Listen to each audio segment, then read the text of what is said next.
Tuanzie na kusema mimi nimeokoka. Kristo ni Bwana.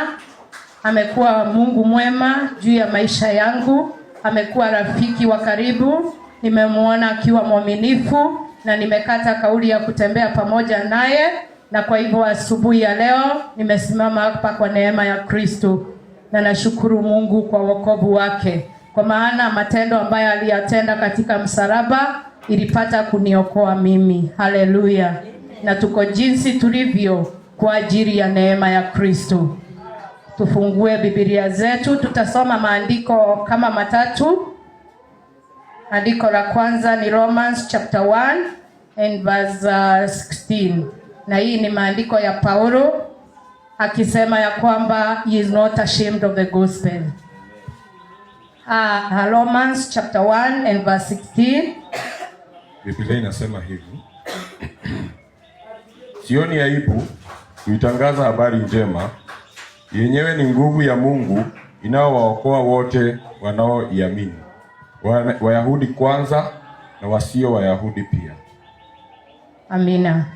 Hiyo ni Paulo alikuwa ameandika hayo maandiko, na aliandikia kanisa la Warumi akiwaambia ya kwamba yeye aonee injili ya Kristo haya, bali kwa sababu injili ya Kristo ni nguvu ya wokovu kwetu sisi. Na asubuhi ya leo ningependa kuongea juu ya nguvu ya Mungu ya wokovu kwetu, ambayo ni the gospel of Jesus Christ. Leo nataka tuzungumze kuhusu the good news of Jesus Christ. Hallelujah. Habari njema ya Yesu Kristo ndiyo mada ya mazungumzo yetu mchana wa leo, na naamini ya kwamba Mungu atatuwezesha. Tusomewe pia Isaiah 53 verse 3 to 6. Isaiah 53 verse 3 to 6. Kitabu cha Isaia sura ni 53 na mstari ni wa 3 hadi wa 6. Alidharauliwa na kukataliwa na watu. Alikuwa mtu wa uchungu na huzuni. Alikuwa kama mtu kinyaa kwa watu. Alidharauliwa na kutomuona si kitu. Hata hivyo, alivumilia majonzi yetu na kubeba huzuni yetu. Sisi tulifikiri amepata adhabu, amepigwa na Mungu na kuteswa. Lakini alijeruhiwa kwa sababu ya dhambi zetu. Aliumizwa kwa sababu ya maovu yetu. Na kuadhibiwa kwake sisi tumepata uhai. Kwa kupigwa kwake sisi tumepona. Amina. Huyo ni nabii Isaiah alipokuwa anatabiri kuhusu kuja kwake Mwokozi wetu ambaye ni Yesu Kristo mwana wa Mungu. Fungua nami katika Wakolosai sura ni ya 2 na mstari wa 13 hadi wa 15. Wakolosai sura ya 2 aya ya 13 hadi 15. Tusikie Paulo aliandikia Wakolosai nini. Colossians chapter 2 verse 13 to 15. Hiyo ni maandiko ambayo Paulo alikuwa anaandikia Wakolosai akiwaeleza vile ambavyo Kristo alikuja kufanya. Na alikuja ili tukapate kuondolewa katika ufalme wa giza na kuingizwa katika ufalme wa nuru. Wacha tusikie Paulo alisema nini. Wakati mmoja nyinyi mlikuwa mmekufa kwa sababu ya makosa yenu, na kwa sababu nyinyi mlikuwa watu wa mataifa mengine. Lakini Mungu amewapa nyinyi uhai pamoja na Kristo. Mungu ametusamehe dhambi zetu zote. Alifutilia mbali ile hati ya deni iliyokuwa inatukabili na masharti yake, na kuifuta kabisa na kuipigilia msalabani. Huko Kristo aliwapokonya nguvu zao hao pepo watawala na wakuu. Aliwafanya kuwa kitu cha fedheha hadharani na kuwaburuta kama mateka katika msafara wa ushindi wake. Amina. Neno la Bwana libarikiwe. Ningependa tujiulize, tunazungumzia kuhusu habari njema ya Kristo Yesu ambaye ni nguvu kwa wokovu sisi. na hata kwa mataifa. Haleluya. Kwa hivyo ningependa tujiulize habari njema ni nini asubuhi ya leo, ama the gospel. Injili ni habari njema, na habari njema ni kuja kwake Kristo, kufa kwake Kristo, kufufuka kwake na hata kupaa juu mbinguni, na pia kurudi mara ya pili. Hiyo ndio the good news of Jesus Christ. Hiyo ndio habari njema ya Yesu Kristo mwana wa Mungu. Na asubuhi ya leo ningependa tujiulize habari njema ya Kristo Yesu ni nini aswa. Kwa sababu wakati habari njema inakuja kwa runinga ama kwa TV, mtu anasikizanga na anasikia imeleta mambo. Haleluya. Kwa hivyo kuja kwake Kristo kulileta habari njema. Haleluya. Bwana Yesu asifiwe. Kuja kwake Kristo hakukuwa tu kukuja kwa kawaida. Haleluya. Kulikuwa kukuja kukiwa na kusudi lake. Na kusudi lake ilikuwa ni mpango wa Mungu Baba. Haleluya. Mpango wake wa kumuokoa mwanadamu. Haleluya. Ilikuwa ni mpango wa Mungu Baba kutuokoa sisi. Kwa sababu neno la Bwana katika Yohana 3:16 inasema, for God so loved the world. Jinsi hii Yesu Kristo akakuja akafa msalabani kwa ajili yetu. Kwa hivyo hii sio habari kama ile ingine.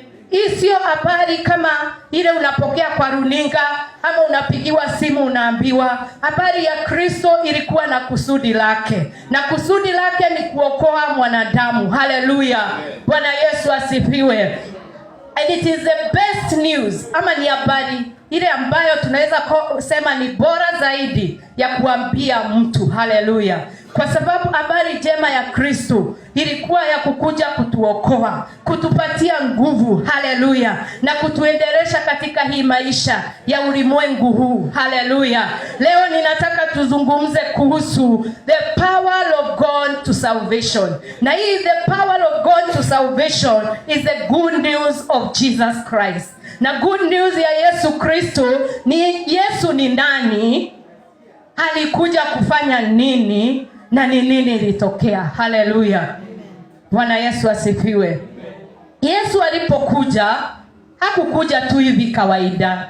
Alipitia kupitia the Virgin Mary, Bikira Mariamu. Haleluya. Mlisikia wapi tena? Hakuna. Ilikuwa ya kitofauti. Bwana Yesu asifiwe. Kwa hivyo kuja kwa Kristo hakukuwa tu kuja kwa kawaida, bali kulikuwa na kusudi la Mungu Baba ya kwamba akatuokoe sisi kutoka hali ya dhambi ili tukaweze kumwamini Kristo, na ili tukaweze kupokea nguvu na mamlaka iliyoko ndani ya Kristo. Haleluya. Mimi ninasema hivi ya kwamba haikuwa kukuja tu kama vile umekuja. Haleluya.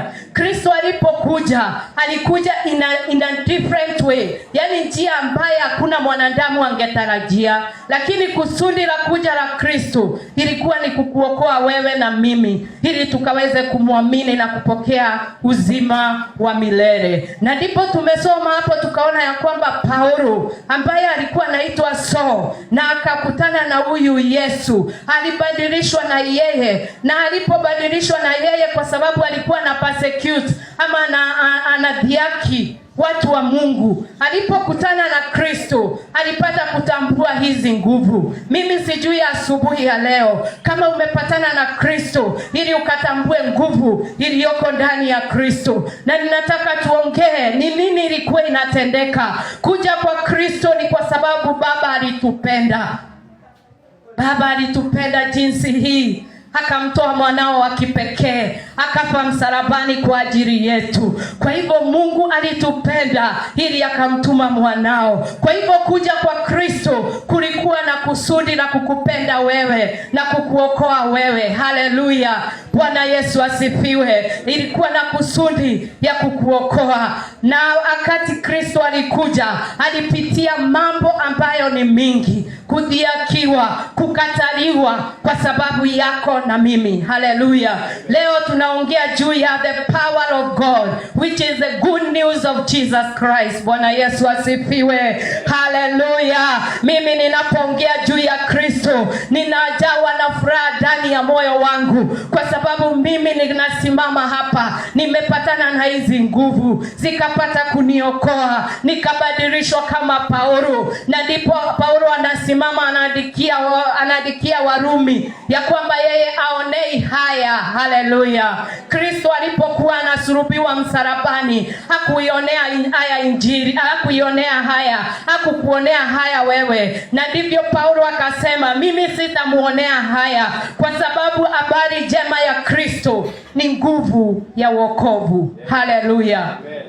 Pigia Yesu makofi, kwa sababu mimi ninamuona Kristo alitoka juu mbinguni, kama vile Wafilipi inasema, akaacha utukufu wake, akakuja akafa msalabani kwa ajili yako na mimi, ili sisi tukapatikane katika ufalme. Na wakati alikuwa anapelekwa in the crucifixion, haleluya, alikuwa anapigwa mijerendi, anawekelewa a crown of thorn. Bwana Yesu asifiwe. Kwa sababu gani? Damu inatiririka. Biblia inaniambia ya kwamba there is no forgiveness of sin without the shedding of the blood. Na kwa hivyo Kristo alipokuja akafa msalabani ni kwa ajili ya kumwaga damu once and for all, mara moja kwa ajili yetu. Haleluya. Bwana Yesu asifiwe. Wakati wa nyakati za Israeli walikuwa wanachinja mbuzi, damu inamwagika. Walikuwa wanachinja kwa mwana kondoo ambaye analawama ili wasamehewe dhambi, ama ili itakaze dhambi. Kila siku alikuwa anapeleka mwana kondoo ambaye amechinjwa na ako blemish, ili wapokee msamaha wa dhambi. Bwana Yesu asifiwe. Lakini Kristo alipokuja akaelekea msalabani, alielekea msalabani akiwa amedhihakiwa, anatemewa mate. Haleluya.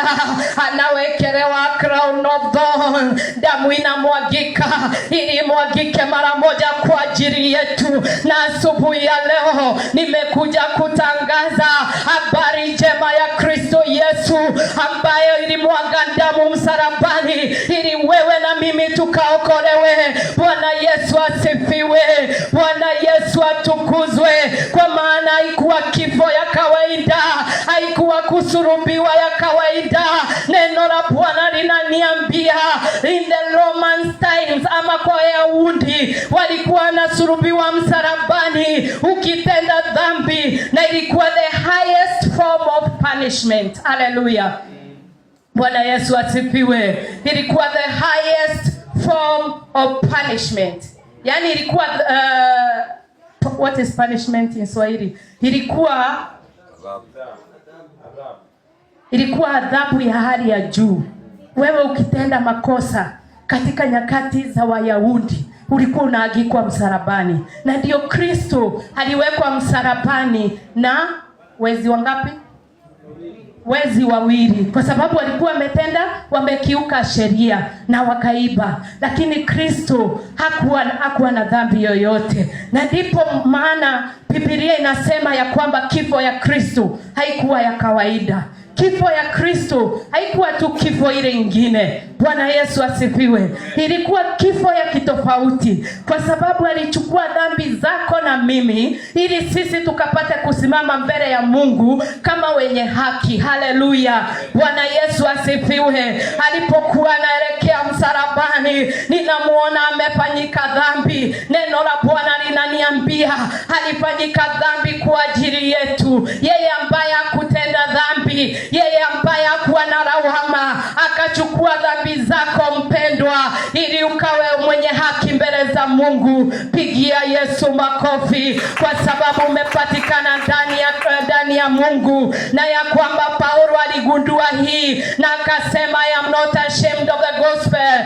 because it is the power of God unto salvation. Na ninapotazama naona ya kwamba hawa walikuwa wanatumia sheria. Bwana Yesu asifiwe. Amen.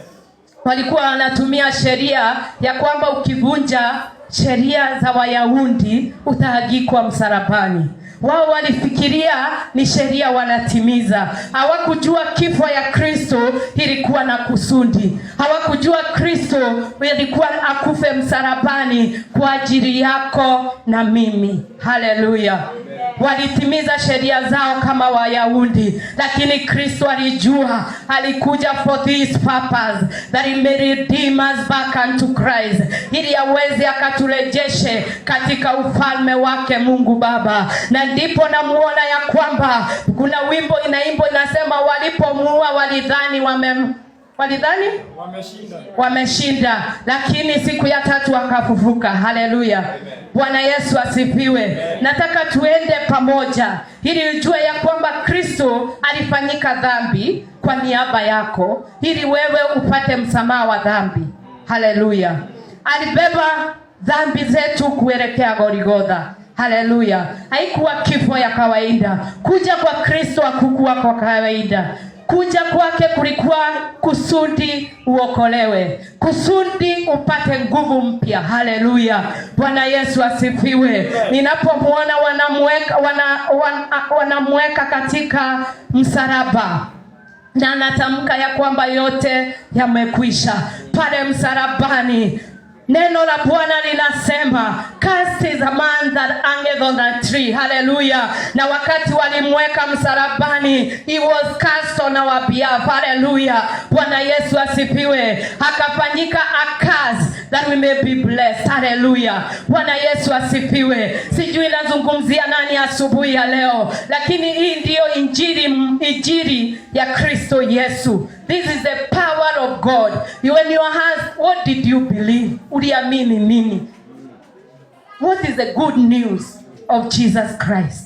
Bwana Yesu asifiwe. Mimi ninapomuona anaagikwa msalabani, laana zote and the written cons and regulations that were against me ziliwekwa msalabani, zilitunukiwa msalabani ili mimi nikawe huru, ili mimi nikabarikiwe, ili mimi nikasamehewe dhambi. Bwana Yesu asifiwe. Kwa hivyo wapendwa, asubuhi ya leo ninataka tujue the good news of Jesus Christ. It is our power of salvation. Hallelujah.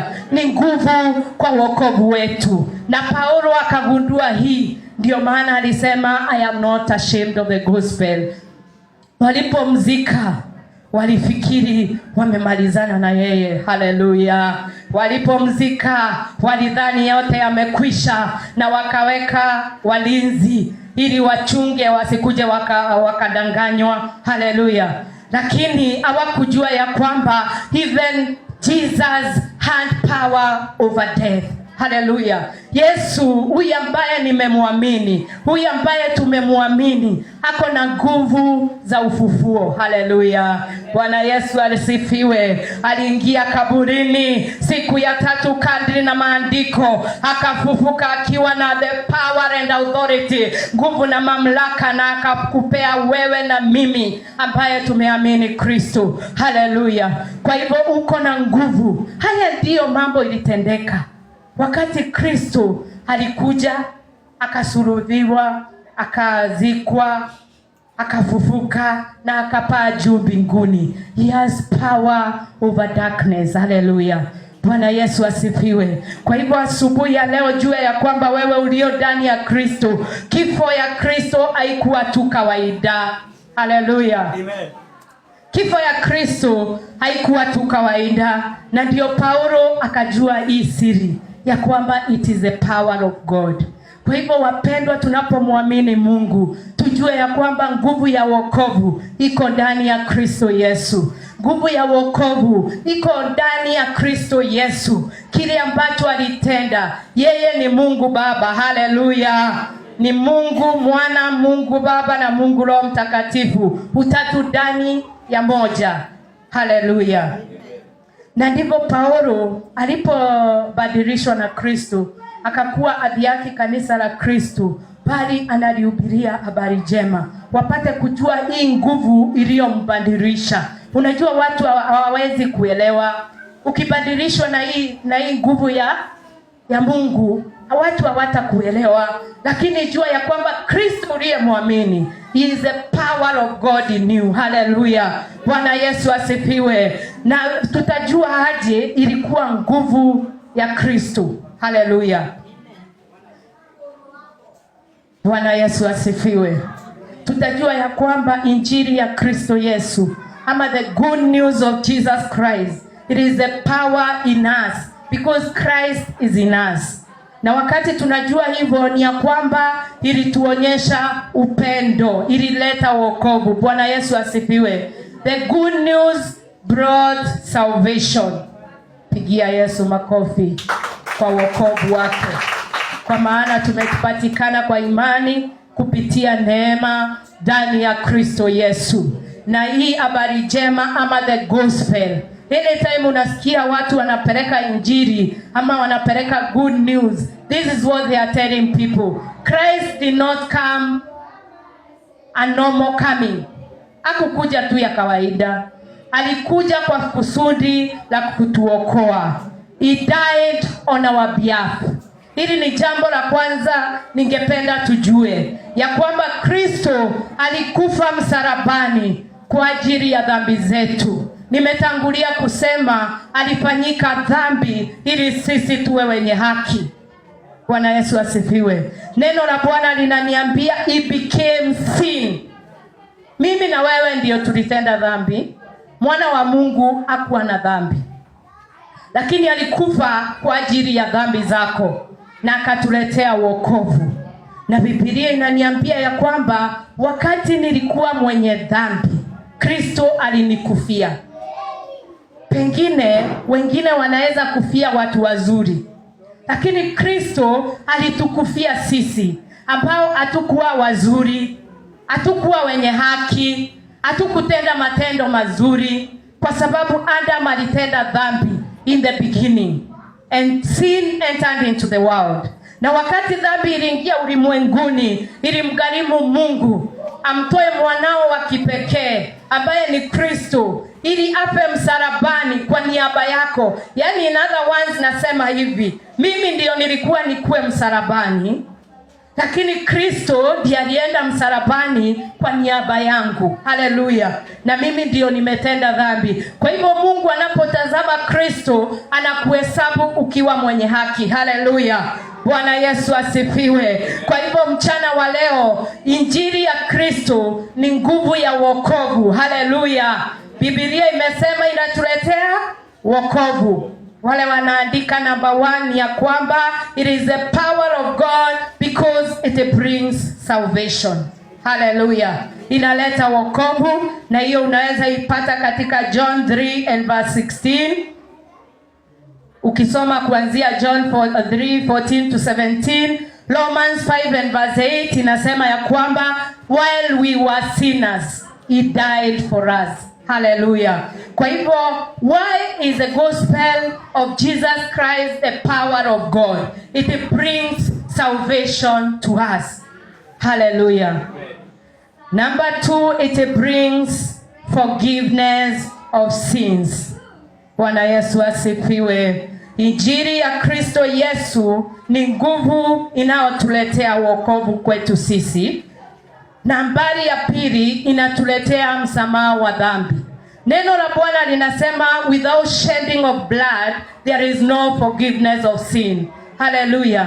Na ndio maana wana wa Israeli walikuwa wanaofa dhabihu ya mwanakondoo ili waondolewe ili wasamehewe dhambi. Bali sisi Kristo alifanyika dhambi mara moja, haitarudiwa tena.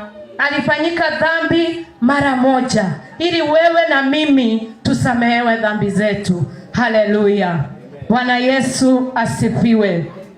Ningeomba tusomewe Wakorintho wa pili sura ya 5 na mstari wa kwanza wa 21 ili tuweze kuona jinsi ambavyo Kristo alitendeka dhambi ili tuweze kusamehewa dhambi zetu. Wakorintho wa pili mstari wa 5 na sura ya 5 na mstari wa 21.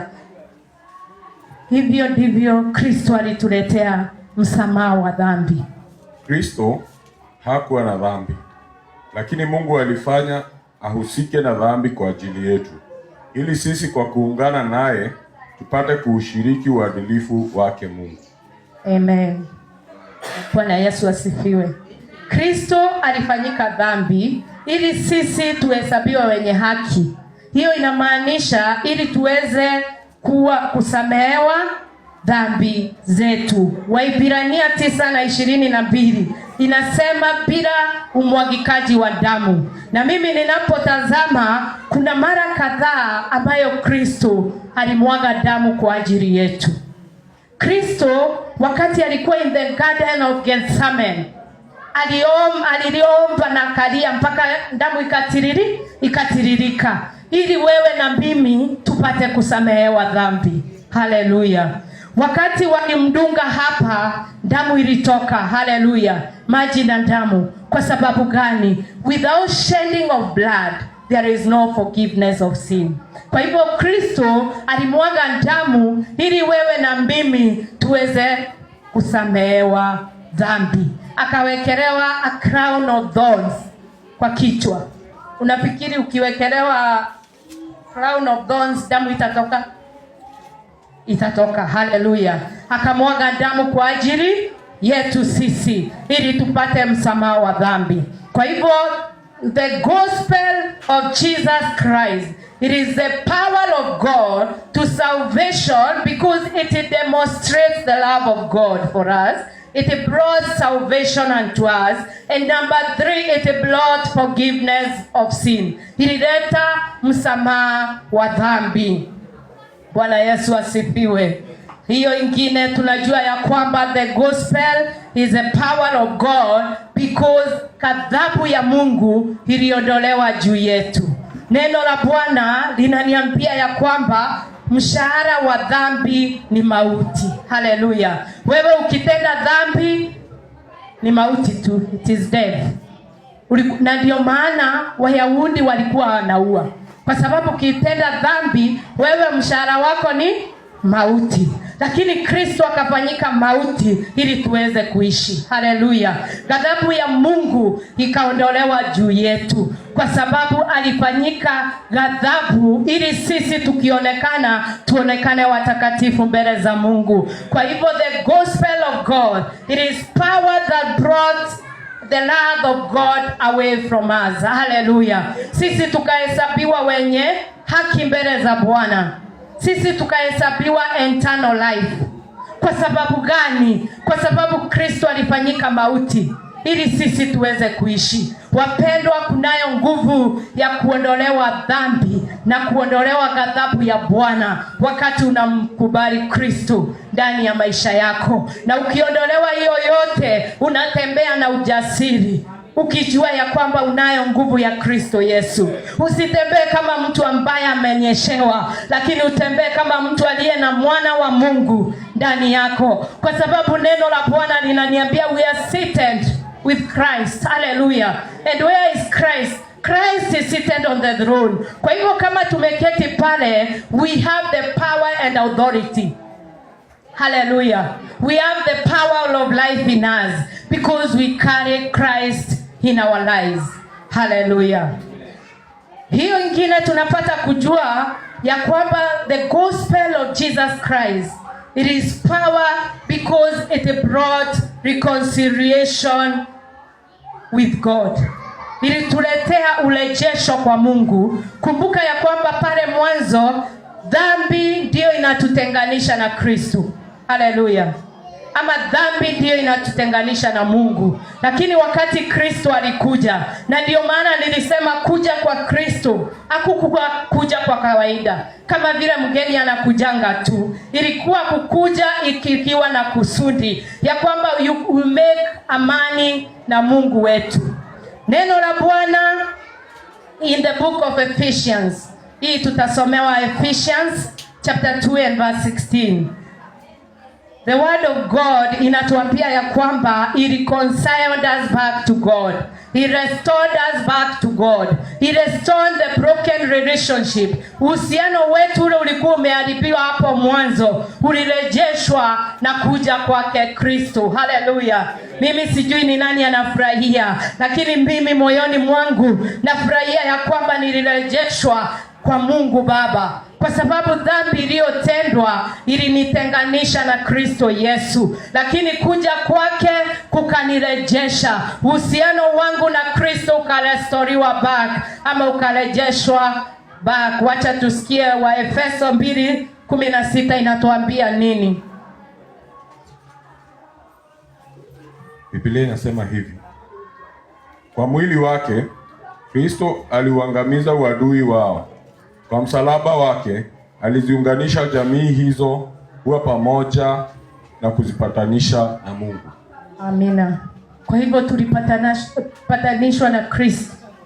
Tulipatanishwa na Mungu kupitia Kristo Yesu. Na kwa hivyo kuja kwa Kristo kulikuwa kurudishe uhusiano wetu na Mungu Baba. Haleluya. Ndio maana unaweza muita Abba Father. Ndio maana unaweza kuja hapa na useme baba yangu na Mungu wangu. Kwa sababu gani? Kristo alikuja akarejesha upatanisho wetu na Mungu. Haleluya. Ili tukaweze kuwa na uhusiano kama vile awali ilivyokusudiwa na Mungu Baba. Haleluya. Inaniambia katika Wakolosai ya kwamba he made peace with God. Haleluya. Ukiwa hauko na uhusiano mzuri na mtu, unakuanga na amani hapo? There is no peace. But Christ became the Prince of Peace so that we can be restored back to Christ. Bwana Yesu asifiwe. Ninapotazama naona kazi ya Kristo ilikuwa kubwa sana, kwa sababu alituwezesha kurudisha uhusiano wetu. Waefeso bado inarudi inaniambia he put to death the enmity with God. Ile uadui ilikuweko kati ya mwanadamu na Mungu. Kristo alipokuja alifanyika the mediator, akaturudisha back. No wonder Wakolosai inasema ya kwamba he translated us from the kingdom of darkness unto the kingdom of light. Hallelujah. He took you, ni kama kukuhamisha kutoka hapa anakuleta hapa. Hallelujah. Kwa hivyo tunaweza furahia ya kwamba Kristo ambaye ndiye the good news.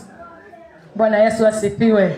Kristo ndiye the good news, ile ambayo tunaita injili ama the gospel, which is the power of God unto us, kwa sababu it has restored our relationship with God. It has restored our peace with God. It has restored us back to God. Na ndio maana Kristo akatupea nguvu na mamlaka ya kuenenda na kuambia wengine wamkubali Kristo. Kwa sababu gani? We are at peace with, tuko na amani na Mungu.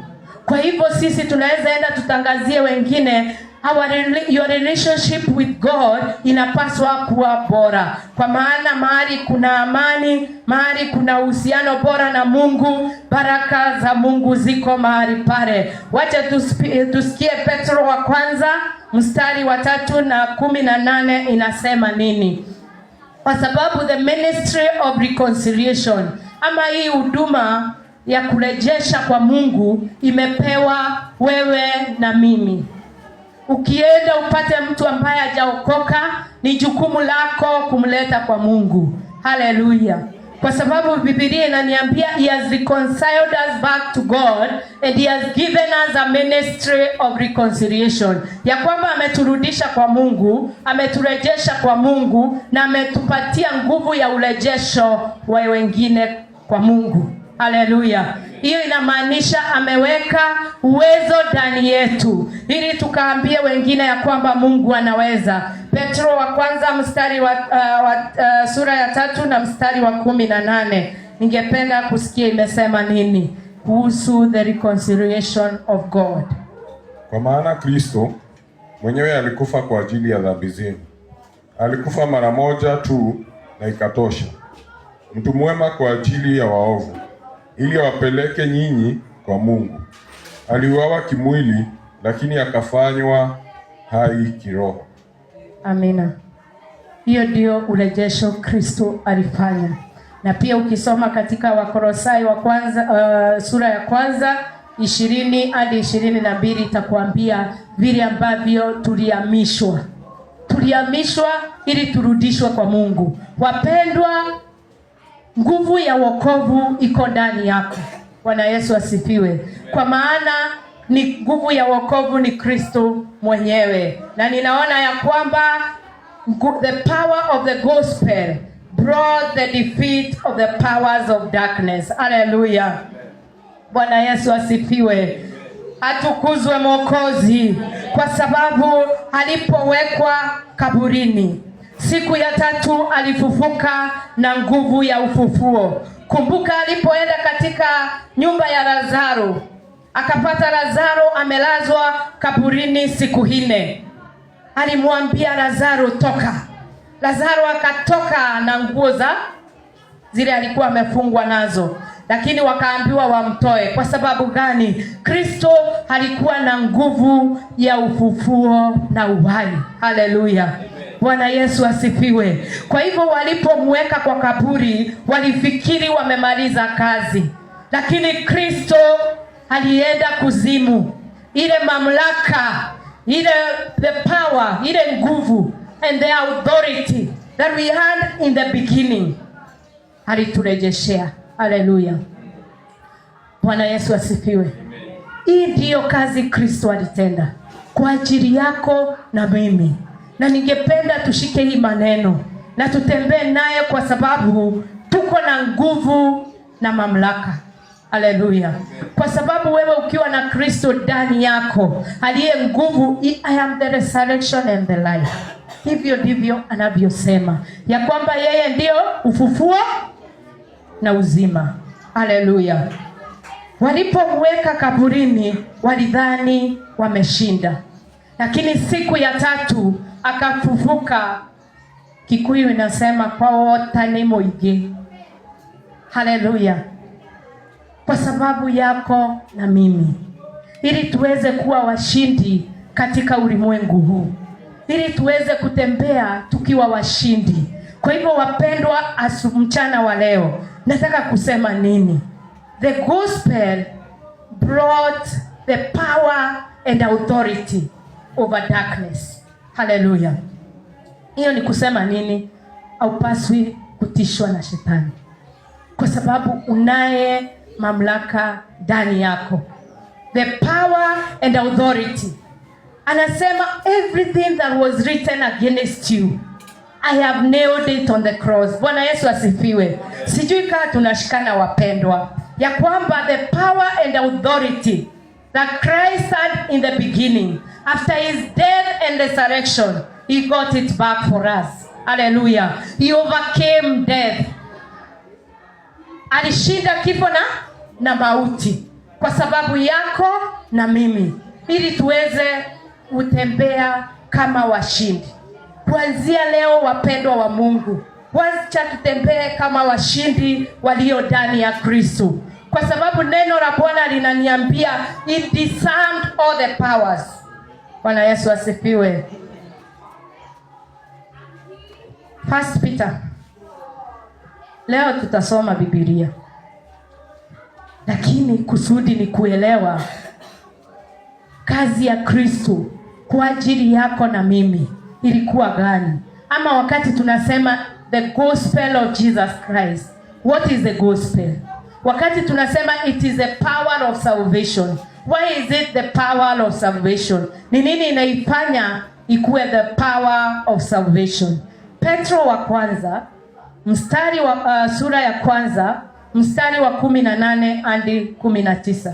Unaweza nukuu maandiko, utasoma kwa wakati wako, lakini Biblia inaniambia katika Petro wa kwanza mstari wa sura ya kwanza mstari wa 18 hadi 19. Wacha tusikie vile inatuambia.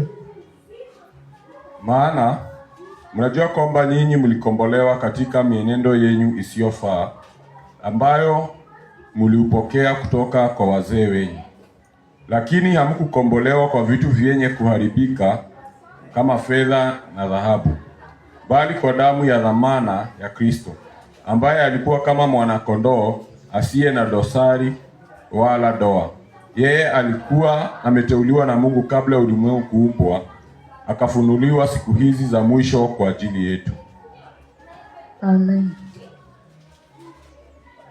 Kwa njia yake muaminini Mungu aliyemfufua kutoka kwa wafu na kumpa utukufu.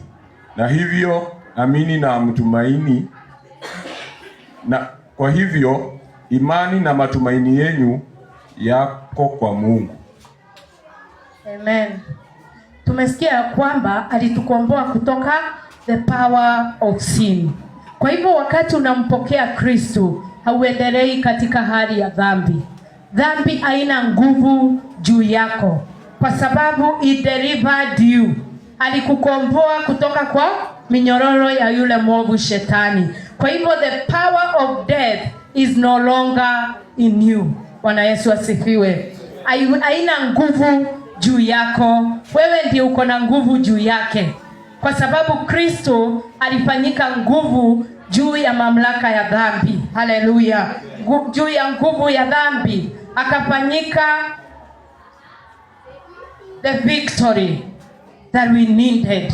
Akafanyika ushindi ambayo tulihitaji. Kwa hivyo wapendwa, wakati tuko ndani ya Kristo Yesu, hatuko chini ya nguvu ya dhambi. Ikikuja tunaiambia ondoka katika jina la Yesu, kwa sababu tunaishi katika ulimwengu wa dhambi. Lakini tukiwa na Kristo ndani yetu, tunaweza ishi maisha matakatifu mbele ya Mungu, kwa sababu Kristo alifanya nini? Alifanyika nguvu juu ya dhambi.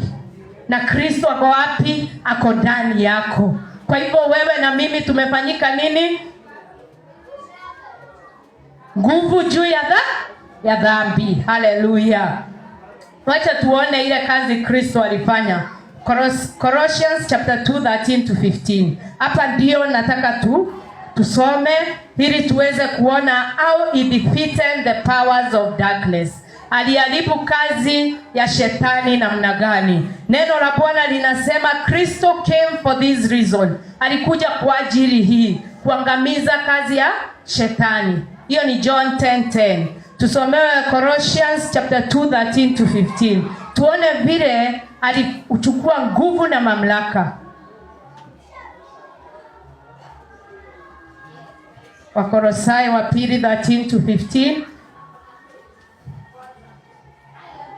Colossians 2:13. Alifanyika nguvu. Na kwa hivyo tukiwa na Kristo ndani yetu, sisi ni zaidi ya washindi. Neno la Bwana linaniambia mimi ni zaidi ya mshindi ndani ya Kristo Yesu. Kwa hivyo kama Kristo alitenda hiyo kazi, hata mimi niko mshindi, zaidi ya mshindi ndani ya Kristo Yesu. Amen. Maana mlipobatizwa mlizikwa pamoja na Kristo, na katika ubatizo mlifufuliwa pia pamoja naye kwa kuamini katika nguvu ya Mungu ambaye alimfufua Kristo kutoka kwa wafu. Amen. Wakati mmoja nyinyi mlikuwa mmekufa kwa sababu ya makosa yenu na kwa sababu nyinyi mlikuwa watu wa mataifa mengine. Lakini Mungu amewapa nyinyi uhai pamoja na Kristo. Mungu ametusamehe dhambi zetu zote. Alifutilia mbali ile hati ya deni iliyokuwa imetukabili na masharti yake, na kuifuta kabisa na kuipigilia msalabani. Amen. Huko Kristo alipowapokonya nguvu zao hao mapepo na watawala wakuu, aliwafanya kuwa kitu cha fedheha hadharani na kuwaburuta kama mateka katika msafara wa ushindi wake. Amen. Tumesikia vizuri. Alifutilia yote ambaye ilikuwa against us na akaiweka msalabani. Haleluya. Na akasema yote yamekwisha. Na zaidi ya yote hao wakuu akawanyang'anya nguvu yote na akawaweka fedheha hadharani, kwa sababu he triumphed over all. Haleluya. Bwana Yesu asifiwe. Ni furaha iliyoje ya kwamba Kristo alitupigania sisi. Kristo alitushindania sisi ili tuweze kutembea kwa ushindi. Haleluya. Inasema ya kwamba he disarmed principalities and powers.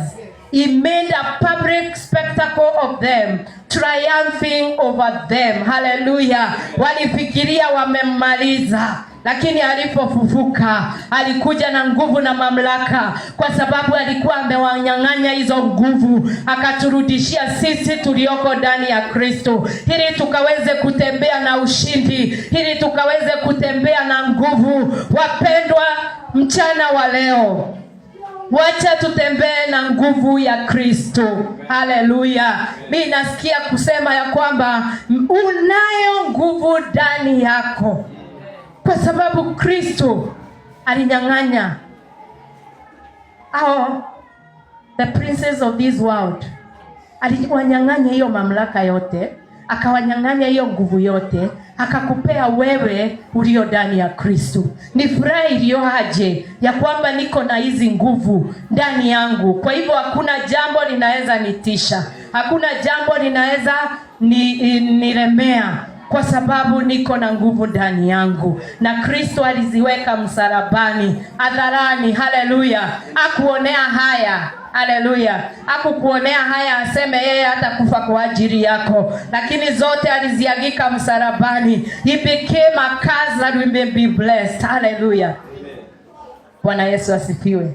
Kwa hivyo tunayo nguvu, na neno la Bwana linaniambia walimshinda yule mwovu shetani kwa ushuhuda wa midomo yao na nguvu ya damu ya Kristo Yesu.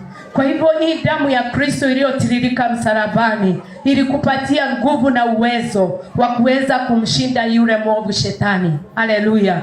Kwa hivyo hakuna kutishwa na yule mwovu shetani, kwa sababu Kristo alitupea nguvu. Hiyo ingine ni ya kwamba the gospel of Jesus Christ, it is the power of God unto salvation, because it brought healing in our lives. Hallelujah. Mimi natazama Kristo alipokuja na akapigwa mijeledi 39 walipokuwa wanampeleka Golgotha kumsulubisha. Naona anapigwa mjeledi moja, wewe unapokea uponyaji. Haleluya. Anapigwa mjeledi mwingine, unapokea uponyaji. Anapigwa mjeledi mwingine, yule alikuwa anaumwa na kichwa anapona. Haleluya. Bwana Yesu asifiwe. Mchana wa leo, wacha wapendwa tutafakari vile ambavyo Kristo alikuja. Alikuja ili mimi na wewe tukapokee wokovu.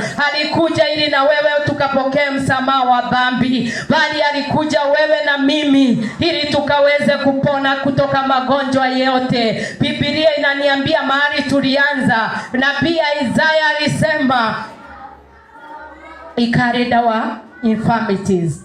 Alibeba udhaifu wetu, alibeba magonjwa yetu, alibeba kila jambo ambalo tulikuwa linatusumbua. Kwa sababu gani? Neno la Bwana linasema alipigwa mijeledi ili mimi na wewe tukawe wazima. Bwana Yesu asifiwe. Alipigwa ili tukawekwe huru. Alipigwa ili wewe na mimi tupokee uponyaji. Na mimi napenda kutafakari neno la Bwana, kwa sababu ninapofikiria vile alikuwa anagongwa. Huyu alikuwa anamgonga hivi, kwanza alikuwa ametolewa nguo. Haleluya. Akavalishwa ile robe ya papo. Haleluya. Na anaadhibiwa kwa ajili yako na mimi. Wapendwa, he carried our infirmities. Wewe ni mgonjwa, Kristo alifanyika ugonjwa ili ufanyike mzima. Haleluya. Wewe mahali unasikia wewe ni mgonjwa, tafakari hii. Kristo alifanyika ugonjwa ili sisi tukue wazima.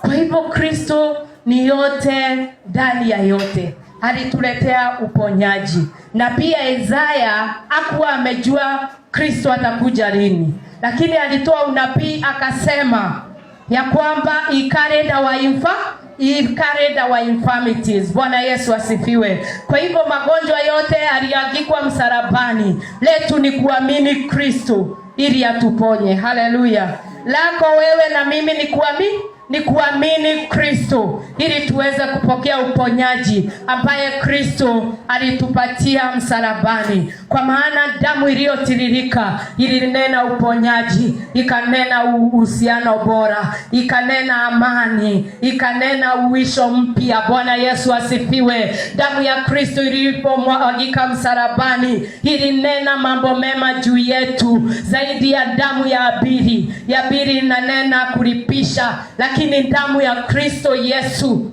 iliyomwagika msalabani inanena uponyaji juu ya maisha na hali zetu. Haleluya.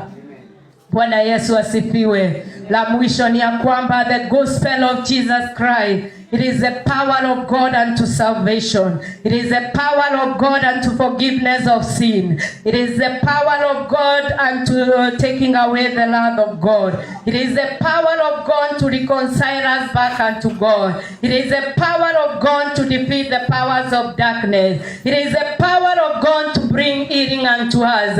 And the last one is the power of God unto the hope of eternal life. Bwana Yesu asifiwe. Kristo alipokuja akafa na akafufuka na akapaa juu mbinguni, aliambia wanafunzi wake, nimeenda kuandalia makao, itakapokamilisha nitawakujia mkawe mahali nilipo. Haleluya. Kwa hivyo Kristo atatukujia mara ya pili. We are looking forward to the coming of Jesus Christ, to the second coming of Jesus Christ. Kwa hivyo kufa kwa Kristo inaniambia ya kwamba alinipenda mimi, akafa msalabani ili nitakapomwamini nipate uzima wa milele. Haleluya. Kwa hivyo injili ya Kristo inatupa tumaini la uzima wa milele. That is why it is a power of God unto a hope of eternal life. Habari njema ya Kristo imefanyika tumaini letu, kwa sababu sisi hatutembei kama watu ambao hawana tumaini. Tunatembea kama watu ambao wako na tumaini ndani ya Kristo, kwa sababu atarudi mara ya pili. Wewe ukimwamini yeye, atafanyika eternal life. The Bible says Jesus is the way, the truth and the life. Kwa hivyo Kristo ndiye uzima wa milele na Kristo ndio injili. Bwana Yesu asifiwe. Kwa hivyo Kristo alikuja ili tukapokee tumaini ya uzima wa milele, na ninashukuru Mungu kwa sababu jambo la kwanza, Warumi mahali tulianza, Romans chapter 1 and verse 16, turudie hiyo tunapomalizia, kwa sababu the gospel of Jesus Christ is the power of God to salvation. Na sio kwa mtu mmoja, ni nguvu ya wokovu kwa kila mwanadamu yule ambaye atakayemwamini. Tusomewe Warumi 1:16 tunapomalizia, kwa sababu tumeona ya kwamba injili ya Kristo ni nguvu kwetu, inatudhihirishia upendo wa Mungu, inatuletea ondoleo la dhambi, inatuletea uponyaji, inatuondolea ghadhabu ya Bwana, inaturejesha kwa Mungu Baba, to have a good relationship, na ina nguvu juu ya mamlaka ya giza, na inatupea a hope of eternal life. Na Paulo aligundua hii wakati aliandika Waroma 1:16. Sioni aibu kutangaza habari njema. Yenyewe ni nguvu ya Mungu, inaokoa wote wanaoamini, Wayahudi kwanza na wasio Wayahudi pia. Amina. Hiyo inasema ya kwamba Paulo alipogundua hizi nguvu, vile zilivyo injili, nguvu yake ni nini, alisema ya kwamba aionei haya injili ya Kristo. Why? Kwa sababu ni nguvu kwa yeyote atakayeamini. Ukiamini Kristo alikuletea uponyaji, utapokea uponyaji. Ukiamini Kristo alikuletea urejesho, utapokea urejesho. Ukiamini Kristo alikuletea forgiveness of sin, ama ondoleo la dhambi, utapokea forgiveness of sin. Ukiamini ya kwamba alikuondolea laana, utapokea baraka. Haleluya. Kwa hivyo letu mchana wa leo ni kumwamini Kristo Yesu. Ukimwamini atafanyika haya mambo yote ndani yako. Atafanyika uponyaji, atafanyika baraka, atafanyika a hope of eternal life. May the Lord bless you.